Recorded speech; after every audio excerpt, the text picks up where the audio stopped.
program, I think, is probably best known for its collection of antique decoys and decorative wildfowl art. And we have some of those things are incorporated into our Delmarvalous Festival and Chesapeake Challenge, which is where we are today.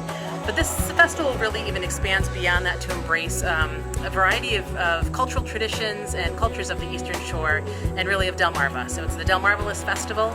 It's decoys, and decorative wildfowl art, but also music and different forms of traditional art and poetry and all sorts of good things that are all Delmarvalous. What I do is we have 10 acres in Newark, Maryland on Marshall Creek, and I have 14 alpacas and 19 goats, some sheep. I have fiber sheep, and then a lot of chickens. When I'm at other markets, I sell eggs as well. I sell chicken, duck, and turkey eggs when I'm not here. I didn't bring them today, but what I have here today is I have handmade goat milk soap, and it's made with all natural ingredients and essential oils. I make these dryer balls with my alpacas and merino wool, and I have some fiber kits, but I also have handmade items as well as some things that aren't handmade, just to kind of supplement the herd, what we get from the herd. I'm spinning wool on an Ashford traditional spinning wheel. This is actually a very old wheel, probably about 50 years old, but they still make the same kind of wheel currently because it's very functional and practical and good for beginners. This is one of the more recognizable wheels. A lot of modern wheels don't look like this. They've been changing them, but this is very recognizable. I only started spinning about 8 years ago, but I always like to say I fell in love with fiber when I was 7 years old, when my babysitter, who was from Ireland, taught me how to knit and crochet. But it wasn't until I was done raising my children that I had the time to invest in something that's time consuming like this. I like to get my fiber raw from the farmer.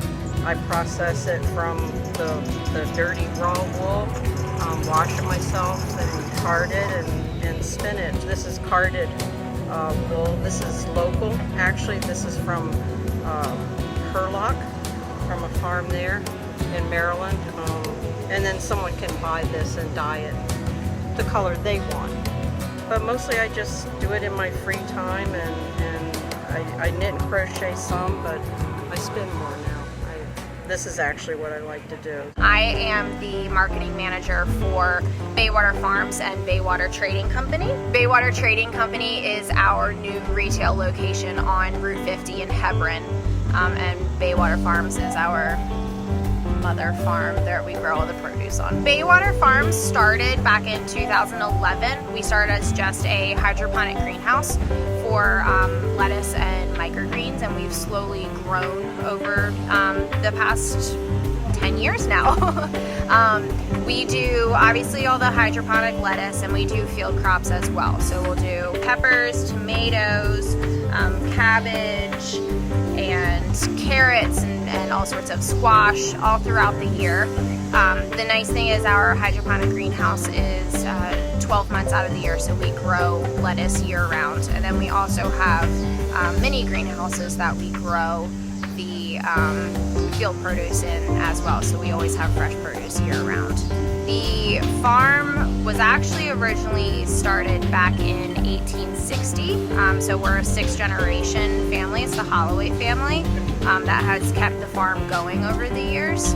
We are in the process of opening our first retail location, which is Baywater Trading Company, located on Route 50 in Hebron, and that'll be a farm market and a bakery. So we'll have access to all of our fresh produce, as well as baked goods such as fresh baked bread, donuts, cookies, scones, and then we also have other products such as dairy. So we have ice cream and milk and cheese and yogurt from Nice Farms Creamery, and we bring in a lot of local suppliers to the market, so all of your stuff that you're buying is fresh and local, and you know exactly where it's coming from.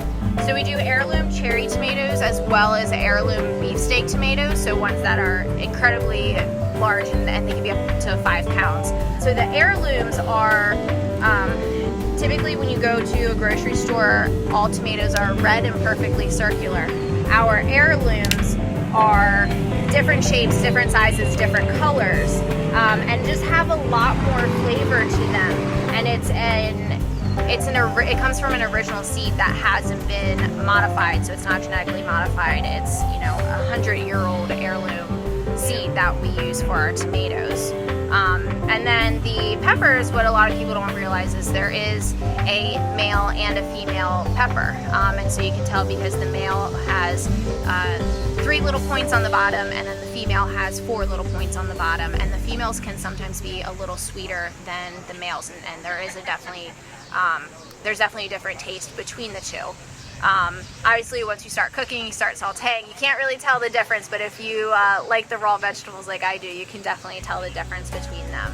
The Delmarvalous Festival actually started in 2015, and it was kind of a grand opening event for an exhibit that we had then called The Art of Sporting and Playing on Delmarva. So we had some things that were related to all different forms of tourist activities and traditional sporting activities and all sorts of different things. And people just had so much fun and really learned a lot about different cultures on the shore here, about each other, you know, about our neighbors, that we decided this was worth doing again.